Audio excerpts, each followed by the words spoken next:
Welcome back to my listeners. Thanks for coming back to listen to another episode of The Depths of Healthcare. I'm your host, Ben Imes. Today we have a great guest on our show, and I'd like to let him introduce himself and we can kind of start digging into his past and his experiences. Yeah. Thank you so much for having me again. Greetings to all the listeners. Just appreciate your time. This is an important topic, talking about transformation in healthcare. My background, I'm actually originally from Indiana. I have a doctorate in educational psychology. I'm licensed as a therapist. I live in California now. I'm licensed in the state of Indiana. I'm licensed in California. So I've got all my degrees from Ball State University. My master's is in counseling psychology. And yeah, I've worked in the healthcare sector for everything from working in the school setting to emergency room to prison systems to crisis outpatient. Coming to California, I worked and served as a CEO and COO of some of the largest psychiatric facilities in the state of California, as well as a CEO in some of the larger addiction services in California as well. And I work on in private practice as well and consulting and some new tech stuff that is kind of premiering now that I'm really excited to share with you about. But that's my kind of that's my general background. Yeah. What don't you do? What have you not done? Right. That's why I keep asking myself, what else do I need to do? But I found that Yeah. all of it informs the next greater thing. I at this point in my career, being in the behavioral health sector, the addiction sector for a good 20, 25 years, it's kind of putting all of that together as a culmination of looking at what's happening in technology and the gaps in services and how do we feel that, how do we meet the needs of our youth and mental health tomorrow, because now finally mental health is being talked about more Finally. openly. It's not taking a back seat. I remember back in 2015, I was speaking at the behavioral health conference. It's a national conference of well-being, as it's called now, talking about psychiatric services formerly being the kind of the redheaded stepchild, which was in Indiana. This is the idea of like, the part of health that we just kind of neglect and we don't think is that important. It's kind of an after fact. And that same Right. thing was the philosophy around business. So Yeah. that's kind of my drive now. And that's I mean, where do you see this leading? I mean, you've got, you know, the stigma of behavioral health is just it's so difficult to overcome by just one person. I think it's a team effort, and healthcare providers can only do so much to preach their message, right? And you have usually the focus just with your patients that you're seeing and then your immediate community around you. What are some things that you've tried to kind of branch out from the normal kind of avenues to kind of let it be known and kind of break the molds that you've seen kind of being built up? That's a great question. On a personal note, one of the things that really impacted me in this space is as a clinician, as a provider, I lost my sister to suicide, and she was a nurse. She also was a healthcare provider. In fact, we worked in the same healthcare hospital for a period of time. She was a transitional care unit nurse, and I was working as a crisis therapist in the emergency department. And she ended her life on December 31st, 2013. Her name was Amber Rose. And I realized at that point that this is my older sister by 2 years. And we had always had this dream of working together and helping people. She would be the nurse and I would be the therapist. And so after she ended her life, and she was actually in treatment at the time. She was in an outpatient program. And at that point, I realized it didn't really change much. After she died, felt like, well, she was just in their system, but nothing was really being done Hmm. to change how they were operating. They were like, well, that happens, you know, kind of, and then business as usual. I'm sorry for your loss. And I just refused that would be okay. And that's really what compelled me to reach out and start doing more at the executive level, because I realized the importance of leadership. And here to come to answer your question, the first step thing that I learned was telling her story was important. When I was working in the hospital, where I was a director of a large psychiatric, 120 some bed, we saw 30 patients a day in our mental health emergency room. And that happened while I was, in that capacity. And Yeah. I was part of a 5,000 employee, a 7 hospital healthcare system. just by standing up and telling her story, people started to listen to what I had to say. And at that point, I made a commitment to bring her along with me, if you will, in the Mhm. journey. What we always wanted to do was to help people together. And the fact that she didn't make it, I said, well, first, telling her story, because you do not create healthcare innovation and change without other people. Like you said, you need the expertise of others. And using her story got people's attention. Like I was able to finally talk to other nurses who were in med surg, who were in oncology, who were in pediatrics, because they could identify with another nurse struggling. And so that story became really important. And when you lose a healthcare provider, we're taught in this space to kind of neglect ourselves, right? We take care of everyone else before ourselves, you know. And just a few days ago, sadly, we lost a Dr. Williams, who's a psychiatrist, and he ended Mm. his life. And I'm reminded immediately again about the power of storytelling and the and understanding the importance of creating environments where healthcare providers first and foremost can thrive, Yeah. right? So that was the first step for me, is telling her story, Okay. recognizing that I needed to engage other people with something that was meaningful Right. and it allowed me to heal as well, but also position myself as an executive to understand how to run the business and engage the employees and not just take care of patients, but take care of my employees first. That meant my physicians, my PAs, the techs, everybody matter, even the kitchen staff. Like if they're not doing well and we're not paying attention to these things as a collective organization, then we're not going to give you the quality care that my sister, I would say, didn't get. Right. Right. Man, that's such a great and powerful, I hate to call it a podium, but it's a powerful podium to stand up in front of and stand on. The foundation there, I hate to say that it was built because of your sister, but it shifted. And you can definitely understand that a shift occurred in you and a shift occurred in your message. Yeah. Pretty impressive that not that you've been able to use it, but you have been able to really reach more people. And that's the goal, is to reach more people with the reality. I mean, it's just a dose. That's what we call it, Mhm. like a dose of reality. And it's special. Yeah. It's special. It's personal. I remember a good friend of mine. He was at the time was on the president of the steering committee for the Suicide Lifeline. His name was Dr. John Draper. And after my sister had died, mind you, she was also a mother. At the time, she had a daughter who was 13 years old. And Hmm. I'm very close to my niece now, as a suicide loss survivor. But I remember him telling me, he said, your sister gave you a gift. Now, I was furious about that statement, Mm. right? And and what happens to us ultimately with adversity or tragedy of trauma of any kind, we have a choice of what we want to do with it. Right, Hmm. and I feel like I had a responsibility because of the position that I was in, because I was Dr. Marlon Rollins, and because I was working behavioral health, and because I had to do something with it. I had to do something with the pain, and so I made a point my pain into something purposeful. Yep.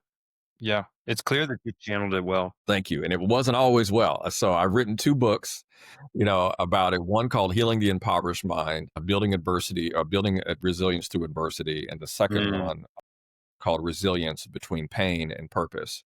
And I break down something that I call the growth codes. So there are Mm. personal work also to help other people, other providers, yeah, become more aware. So now that I'm in the healthcare space and ideally have a respectful audience of people, my goal is to help other institutions take these things more seriously when it comes to our healthcare. Because when people die by suicide, we're not only create a tragedy for the families, but we're from a business side, we're losing customers, right? We're losing healthcare and consumers, right? And we're also losing, great researchers, nurses, psychiatrists, firefighters are so like what's happening between the healthcare delivery and the services that we have available, and we're missing it, right? Because people Yeah. want to have better quality of life, and that's what it boils down to. So how to create that through better healthcare systems, destigmatizing it, you said that word, which is a powerful thing. Yeah. Normalize it. People are coming forward talking more about their mental health. Yeah. So How, that's the biggest change. yeah, absolutely. I mean, so maybe right here we can is a good point that we can dig into a couple of the specifics that you're talking about with. So what are your ideals and what kind of high level stuff have you started to kind of think about implementing in your leadership and kind of running these health systems and kind of changing the narrative in that sense? Right. Well, I think one, it begins with better training, Mm, and also creating more the safer work environment.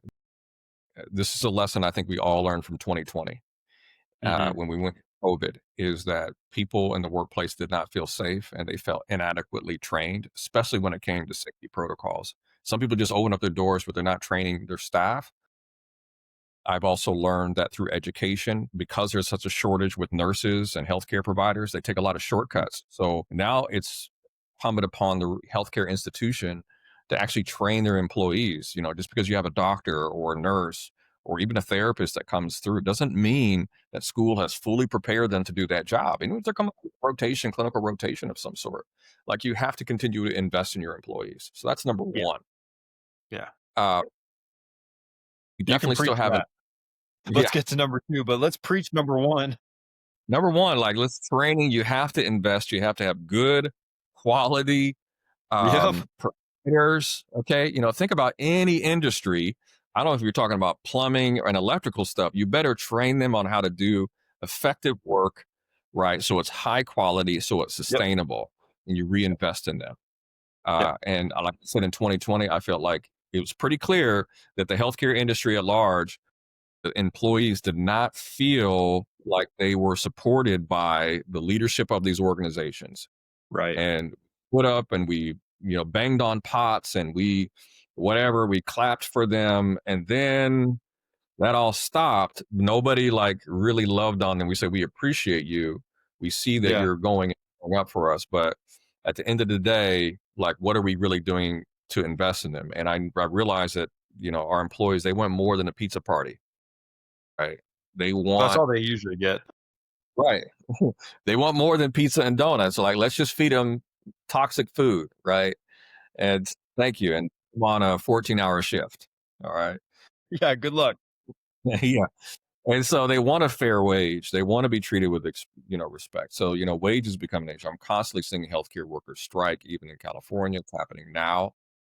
Yeah. So I just have to say that you have to invest in the people that are innovating the work. And when you take really good care of them, simply just by training them and developing them, you're going to have a return on that investment. So there's that. And the other part of it, I'd say, is integration of technology. Like technology can make our jobs so much easier now. And And yet using we those, are so far behind.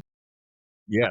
I was the CEO of a program. I'm not going to say the name of the program, but this was in 2021, and they were still writing things on paper. Oh my gosh. 21, um, Shocking. sizable.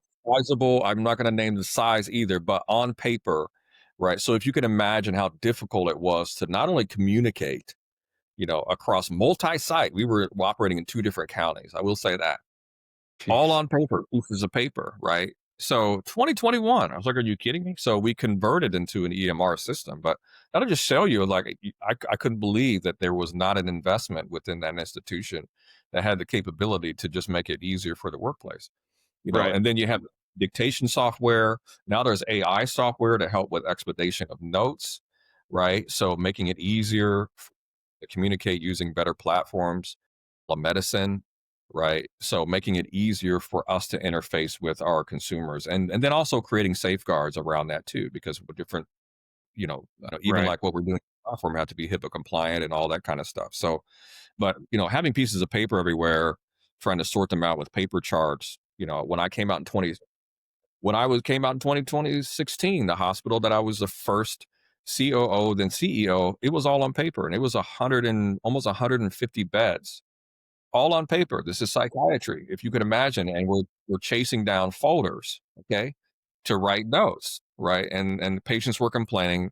Your staff are spending more time on the chart with pieces of paper than they do with the patients, right? We had all these regular requirements. So again, higher demand, and we haven't used made an investment in technology to really make the work more effective. So the point is now, it's like, what can we do with AI systems, right? With documentation to integrate that so I can spend more time back with my patients like we used to do in the old school days where we sit down and meet Right. with people, still be compliant with all the things when it comes to regulation, right? And be more efficient. So my employees feel better about the calling of the work. Like nobody goes into a practice, in this field, whether you're inspired at a young age or older, to Mhm. think, oh, I want to spend all my time writing stuff down and documenting it, That's my right? favorite part. I love charting. That's what I hear all Right. the time. Right. If I wanted to write, I would have became an author. So Right. Yeah. right. I did that too, only because I had things I needed to say. Valid point. So stop me anytime too. So, anyways, those things are important, and I think it's us for us to recognize, and I hope the audience listens, recognizes that. I hope leaders listen to that. Like, what else can I invest in the AI technology? Because that is the future. I remember when telemedicine was a problem, right? And people had issue with it. Now, after 2020, that's one of the things that I could say, and everybody became comfortable with. Well, let's get on a FaceTime, let's get on a Zoom call because you had to, and it shifted. That industry needed to shift too. So that, and I was running a crisis department at the time. I remember we were interfacing with 7 different emergency rooms, and we would see patients coming in telemedicine plus in person. So accessibility is important. Now, there's some other downsides to that, but I won't perseverate on it. Important to us to do technology well in this space. And I think there's just, I mean, like you're saying, I just want to exemplify that there's so much opportunity. I think in the healthcare field, we're just much, much, much more slow to adopt the advances rather than Hmm. lean into them. I mean, I think it's okay to like, even pilot a lot of these things. I mean, there's different medical record systems that just aren't even considering optimizing their programs and optimizing their note taking efficiencies. It's very rare. Like my listeners who've been kind of tracking along, there's only one interview that I've had so far with any kind of medical provider. He's like, I've been doing telehealth and I've been doing free text scribing for 7, 8 years now. Hmm. He's like, I don't have to write a note when I come out of the patient room. He's like, I don't have to, when I meet with somebody on telehealth, I still don't have to do a note. I don't have to know anything. And because he's implemented it ahead of time because it's his own practice. But in these larger healthcare systems, it's so much more difficult to adopt because there's so many kind of checklists and steps to get to. Even in my practice, I mean, we use Epic and That's a it has, huge. which is a huge system, but it only does like I can do a DAX Copilot for listening in, ambient listening for my patient interaction. But then I go back in and I generate it in my note and I'm like, man, there's so many things I have to correct here, you know? Hmm. And it does take time, but we've got to start sooner rather than later and just be so far behind. All of us would rather see more patients and help more people rather than, and get the quality time that they deserve like face to face with us rather than writing notes. And so it's what are these, like, who are going to be the people to kind of make these advances? And, it's people like in your position right now. I mean, honestly, like it's your position right now where you have the influence to be able to do that. Well, it's paying attention, and again, I'll go back because it has to do with the workforce, and you as a provider, myself as a provider, recognizing that that's important to us. And what I'm saying is, institutions and leaders, and again, serving as CEO, recognizing that the most valuable asset to my product as a healthcare provider is my employees, right? So what I've seen resistance is for agencies that I've talked to that don't want to do it. Were like, well, where's my return on my investment? It's going to cost me all this money, but they don't see it as a direct parallel to the patient, right? Is it going to give me more patients? Reimburse? No. But what it will do is it'll ideally help stop the turnover and the burnout of my employees, so my employees can interface with my patients better, right? And I was citing the example of patient planning, like they're spending all this time with the charting, they're not with me, right? That turns into complaints to the state, to regulatory issues, et cetera, to staffing ratios, right? Your turnover, then you're retraining people, they want to go somewhere else that provides it. Mental Right. health has been lagging in that space. Again, I just mentioned to you 2021, all on paper, right? Think about all of the people who came, who were graduating, who were new, like they didn't probably ever write anything by hand, Right. right? Or try to be Yeah. on a computer and then print it off and put, it was like the idea of being on paper was So ridiculous. foreign.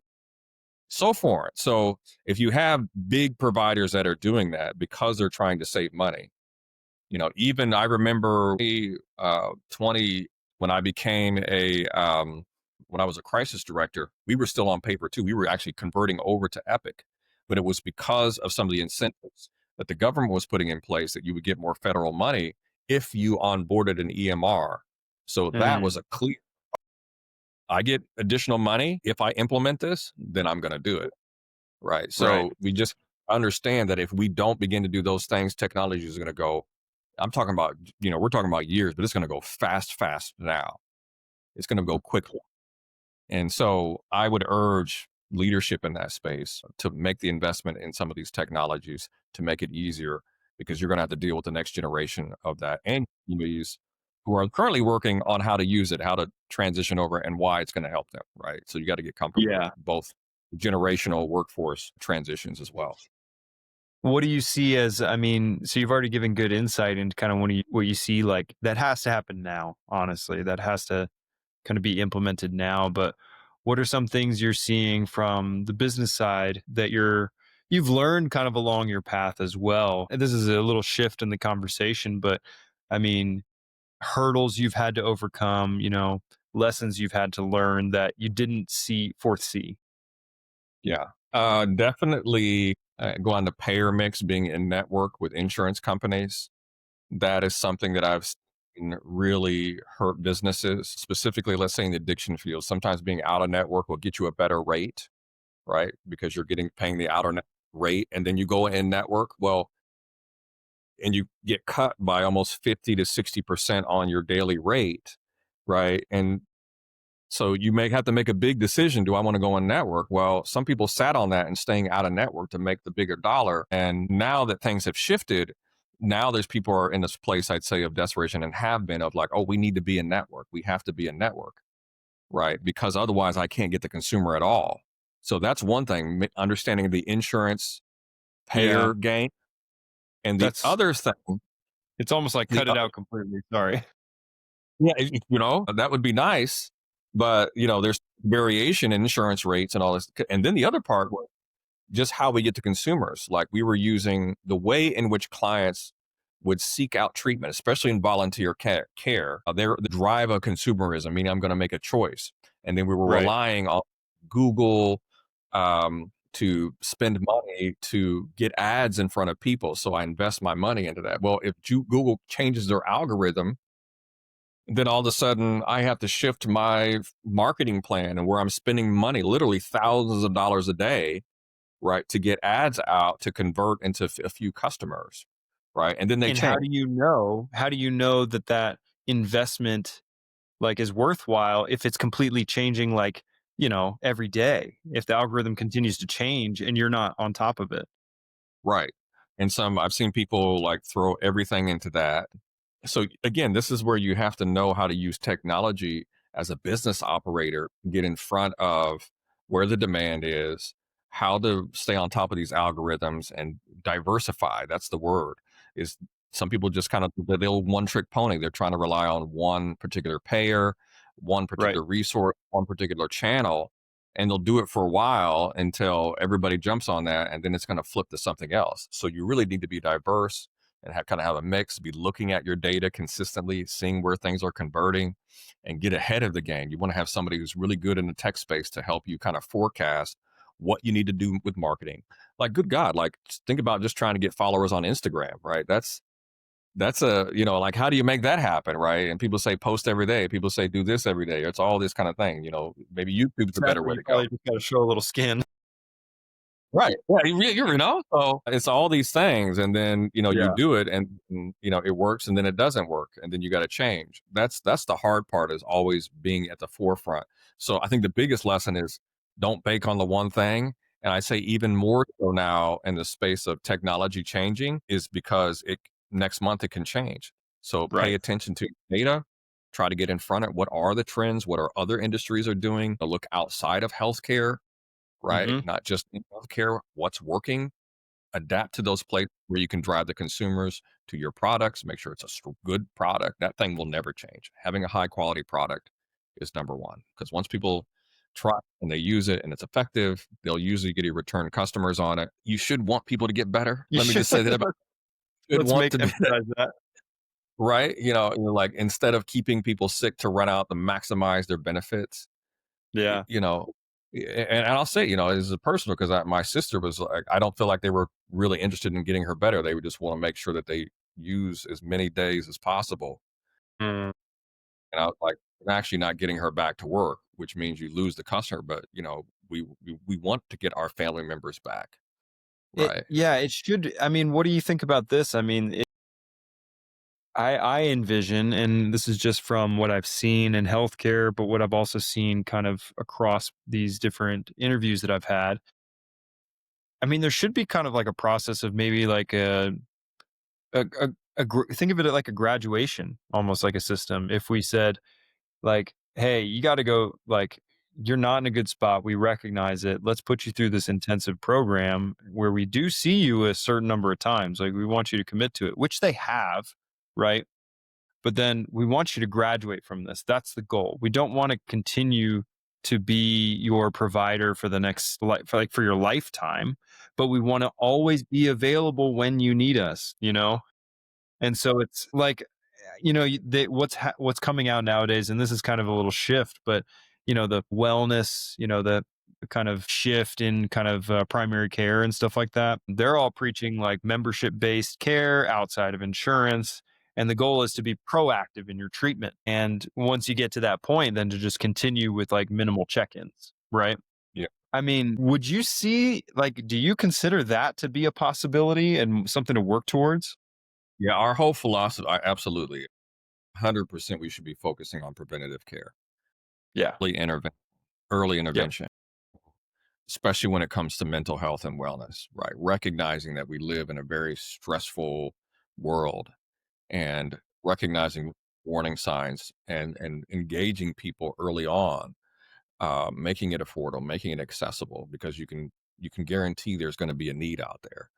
And so, yes, the future of healthcare is preventative healthcare, not chronic illnesses and maintaining them and getting all you can out of the worst psychiatric condition. It's the me and you who believe in wellness and want to feel good about accessing care, and we're honored for taking care of ourselves. We're rewarded for that. So I think that honestly is the business model that we should be working for. And again, I will say that's contrary to other institutions. I met and worked with the CEO of where my sister was getting treatment, and I remember sitting in a boardroom and I asked him about preventative care. Again, this was in 2010, and he said to Yeah. me, "quote There is no money in prevention." Okay, so think about that mindset of leadership and now I drive my business in that same way. Then where is the money? The money is in the illness, is what he's Yep. saying, Yep. right? If I prevent this from happening, okay, then I'm not going to make money. I'm making money off of you deteriorating off of your illnesses and writing and doing everything to get money from an insurance company to give you the worst case scenario, medical Yeah. necessity, Right. right? And it's like, oh, you're not sick enough. It's not bad enough. Therefore, you cannot access enough, right? Mhm. And so that narrative has to shift, right? The idea of how do you make money in the space of prevention, in the space of wellness, in the space of good access to care, because what's going to happen is when you have a healthy public workforce, you're going to have a more effective everything, industries, you name it. But instead, Yeah. we've been playing back, kind of taking the money off of our workforces of all kinds. Mhm. Construction has one of the highest suicide rates. Okay. Mhm. Sadly, and you wouldn't even think about that, I didn't but even they know that.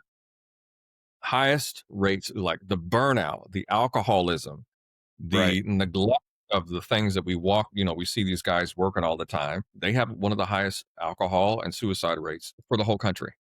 Mhm.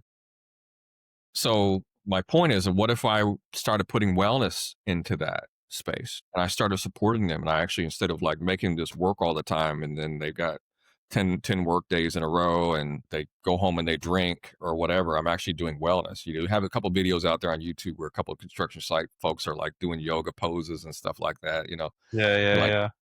things like, yeah, like the conditions they work in are pretty terrible. Yeah. So that's just an example of like, if I Totally. had a well program for construction workers, right? Think about the things that we could build rather than treating them like disposable. Like, if somebody dies by suicide or construction, we're like, oh, okay, we'll just put in another worker, Yeah. you know, Yeah. fairly Very I mean, valued. then you think about and that's I mean, that's a sad point right there, which you bring up.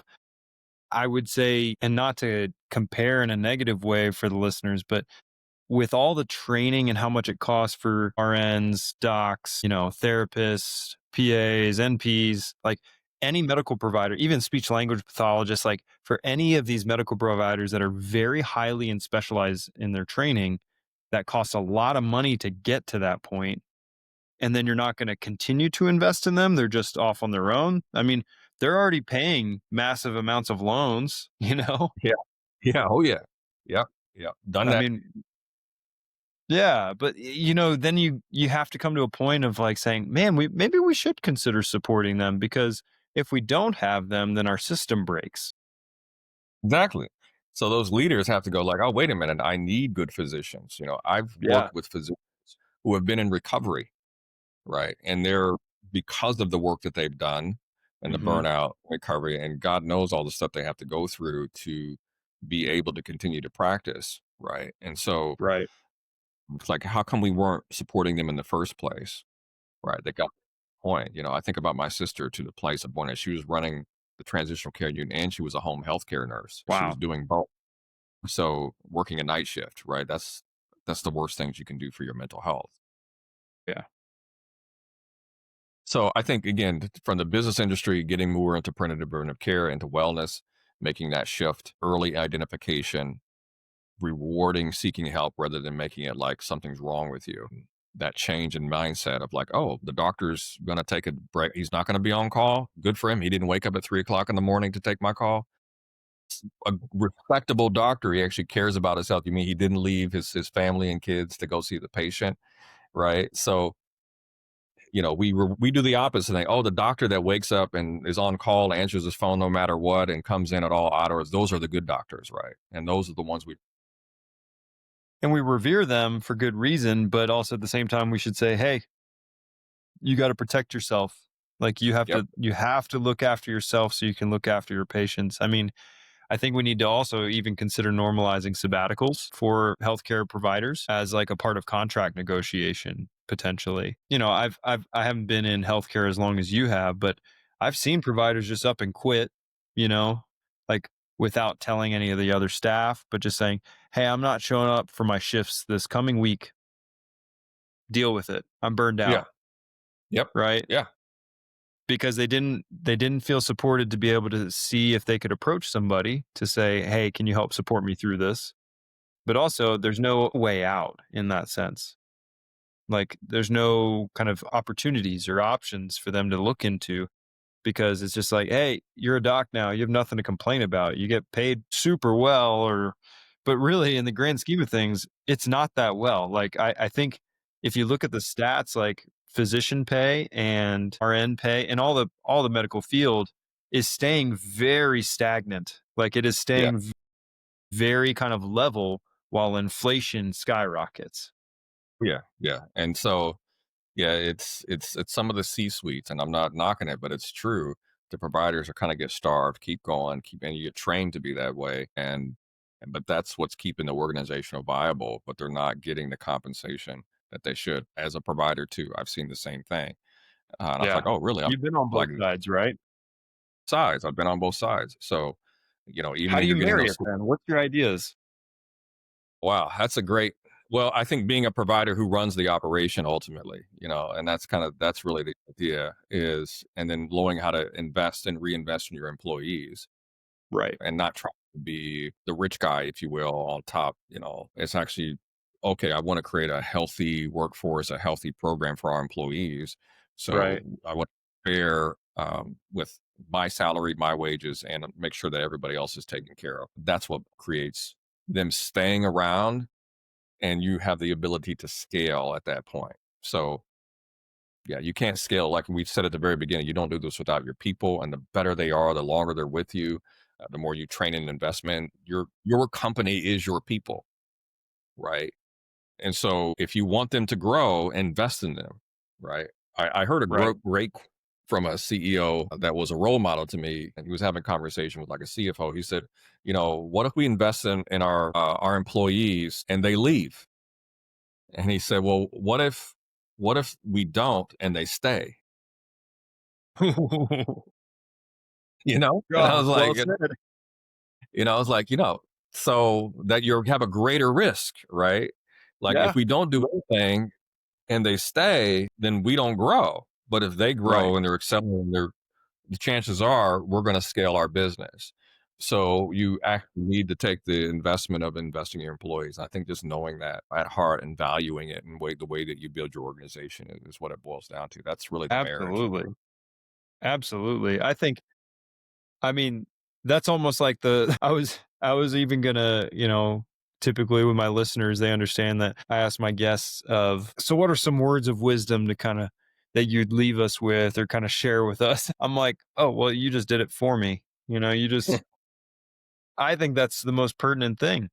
What if we don't and they leave? I mean, if any of my listeners, I think we have some business owners that are getting more interested in the depths of healthcare. And I think it's all about you got to give back to the parts of your business that drive your business forward. Right. Yeah. Yeah. Because our And products are human capital. And that's where we need to keep investing in. exactly. Yeah. I mean, well said. Well said. Dr. Marlon, so where can anybody like find you, connect with you? Where can they know what you're working on next? Talk to the listeners about kind of opportunities for that. Absolutely. And thank you again. I got some really, really cool stuff that I'm working on, and I'll have to share that with maybe in another podcast. But yes, you can find me at Dr. Marlon Rollins. It's DrMarlonRollins. That's my Instagram. And then I have a Okay. website, same thing, Okay. drmarlonrollins.com. You can find me on LinkedIn.